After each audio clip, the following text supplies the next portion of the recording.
एक bank manager थे, स्वयं भी और उनकी पत्नी भी बैंक मैनेजर थी। उनके घर में रंगाई पुताई करने वाले लोगों ने ही उनके माता पिता की हत्या कर दी और उनके 9-10 साल के पुत्र की हत्या कर दी। दिल्ली की घटना है ये, दिल्ली की। आखिर तो हत्यारे पकड़े गए, सोना चांदी और नकदी भी बरामद हो गई, लेकिन जो मर गए थे वो तो जीवित हो नहीं सकते थे। तो वो जो व्यक्ति हैं उनकी स्थिति पागल जैसी हो गई, नौकरी पर जाना छोड़ दिया। उनके एक साड़ू भाई थे, वो उनको लेके हमारे पूज्य गुरुदेव पहाड़ी बाबा महाराज के पास आए, सारी बात बताई। महाराज जी भी बड़े दुखी हुए। तो बोले महाराज हम इसलिए आपके पास लाए हैं कि आप इनको समझाओ, ये बार बार आत्महत्या का प्रयास करते हैं। महाराज जी ने समझाया आत्महत्या कोई समाधान तो है नहीं, अब जो विपत्ति आई तो आई, क्या करोगे। बोला महाराज मैं किसके लिए जीऊँ, मैया नहीं, बाप नहीं, बेटा नहीं। तो महाराज जी के मुंह से निकला, ए बुढ़ा हो गया क्या, हो जाएगी एक संतान।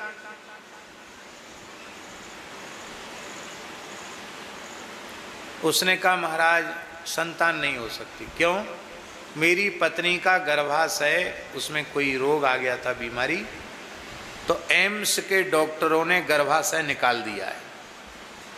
अब आप सभी पढ़े लिखे लोग जानते हो कि गर्भाशय निकाल देने के बाद, ए भैया फोटो वाले बैठ जाओ, गर्भाशय निकाल देने के बाद फिर कोई ऐसी प्रक्रिया नहीं कि जो बालक गर्भ में, गर्भाशय ही नहीं तो कहाँ से बालक गर्भ में जाएगा, पूरा गर्भाशय ही निकाल दिया गया। हमारे सामने की घटना है ये। तो महाराज जी बोले चलट, बकबक करता है, भगवान से बड़े होते हैं, डॉक्टर की महात्माओं से बड़े होते हैं। किससे बड़े होते हैं? मैंने कह दिया ना संतान हो जाएगी, जा।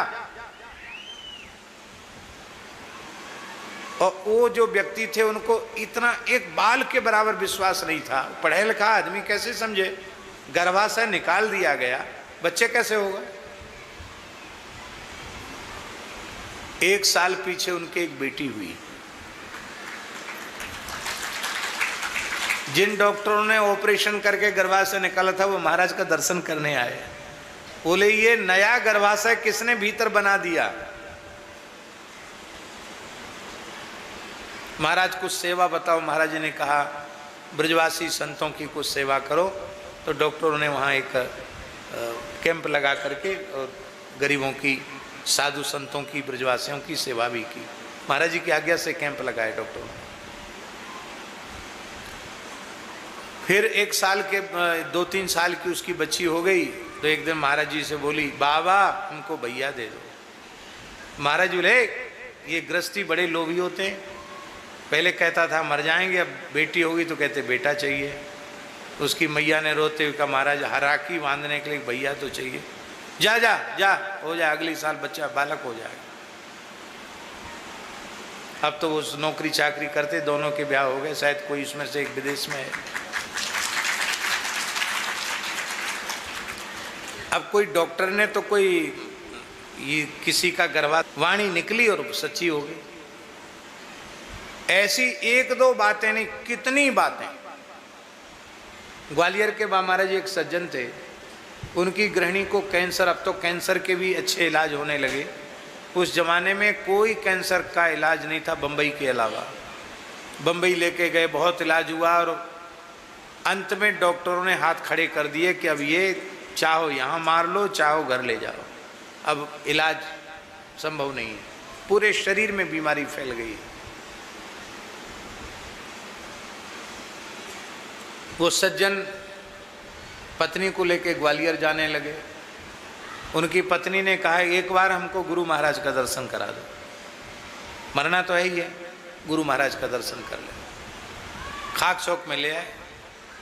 तो आप समझते हैं कि कीमो जब शुरू होती है तो नक वक सब गिर जाते हैं, केस उड़ जाते हैं, शरीर कैसा हो जाता है आप सब जानते हैं। और अब तो आखिरी स्टेज थी। तो महाराज जी देखते ही बिगड़ने लगे।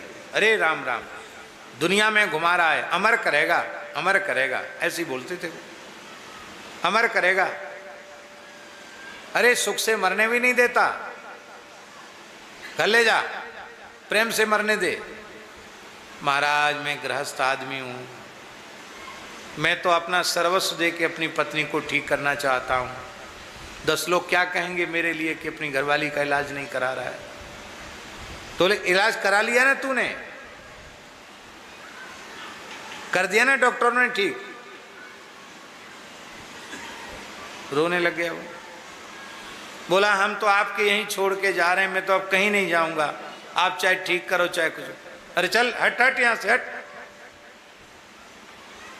और पता नहीं महाराज जी के मन में क्या आया, वो नीचे बैठी थी, वे स्त्रियों के शरीर का स्पर्श नहीं करते थे, और महाराज जी गए और ऐसे सिर ऐसे पकड़ा, चल ठीक हो गई जा।